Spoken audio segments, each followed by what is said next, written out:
Welcome to Sathya's kitchen atrocity.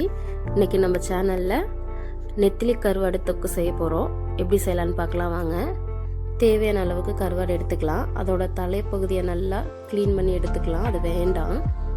So சுடு தண்ணி வச்சு நல்லா அலசி எடுத்துக்கலாம். அதில் மண் இருக்கும், அதில் மணலில் தான் காயப்படுவாங்க. ஸோ அது உள்ளே வந்துட்டு மணல்லாம் அதிகமாக இருக்கும். அதனால் நம்ம சுடு தண்ணியில் நல்லா வாஷ் பண்ணி எடுத்துக்கலாம் ஒரு டைமு.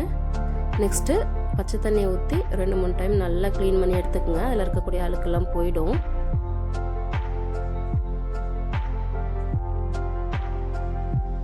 ஒரு 3 or 4 டைம்ஸ் கூட நல்லாவே வாஷ் பண்ணிக்கோங்க. ஸ்மெல்லுமே வராமல் இருக்கும். சிலருக்கு கருவாடு ஸ்மெல்லு பிடிக்காது, ஆனால் கருவாடு சாப்பிடணுன்னு ஆசைப்படுவாங்க.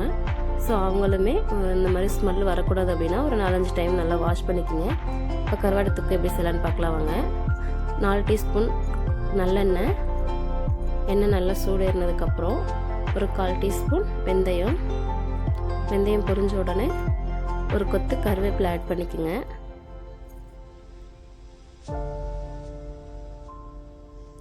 கருவேப்பிலை நல்லா பொரிஞ்சு வரட்டும். தட்டி வச்சு பூண்டு ஆட் பண்ணிக்கலாம். பூண்டு நல்லா பொன்னிறமாக வர வரைக்கும் எண்ணெயிலே நல்லா வதங்கட்டும். பூண்டு நல்லா கலர் மாறி வரும் பாருங்கள், அப்போ அதோட வாசம் நமக்கு நல்லாயிருக்கும். பூண்டு நல்லா கலர் மாறி வரட்டும், நல்லா செவந்து வரும் பாருங்கள்.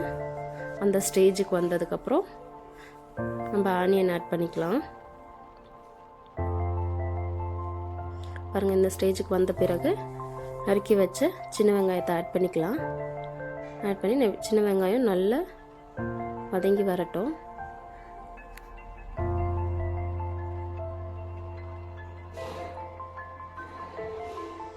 பாருங்கள், வெங்காயம் நல்லா வதங்கிடுச்சு. நெக்ஸ்ட்டு பழுத்ததாக நல்ல ஒரு 4 தக்காளி எடுத்து குட்டி குட்டியாக கட் பண்ணி வச்சுக்கோங்க. அதை ஆட் பண்ணிக்கோங்க.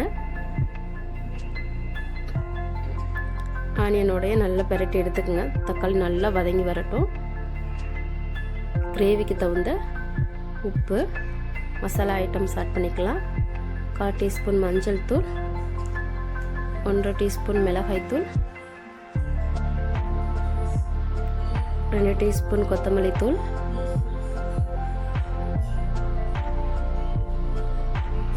நல்லா பெரட்டி எடுத்துக்கலாம். மசாலா வந்துட்டு அதோட நல்லா எண்ணெயிலே நல்லா வதங்கட்டும்.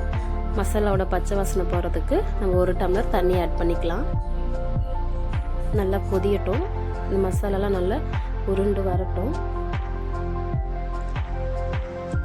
கொஞ்சம் நல்லா கெட்டி ஆகிற வரைக்குமே, அந்த தண்ணி நல்லா சுண்டுற வரைக்குமே கொதிக்கட்டு விடுங்க.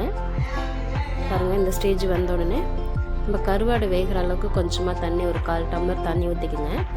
வாஷ் பண்ணி வச்சுருக்க கருவாடை அதோட ஆட் பண்ணிக்கோங்க. ஆட் பண்ணி கொஞ்சம் பரட்டி எடுத்துக்குங்க. இது வந்து லோ ஃப்ளேமில் வச்சு நீங்கள் ஒரு 5 மினிட்ஸ் குக் பண்ணுங்கள்.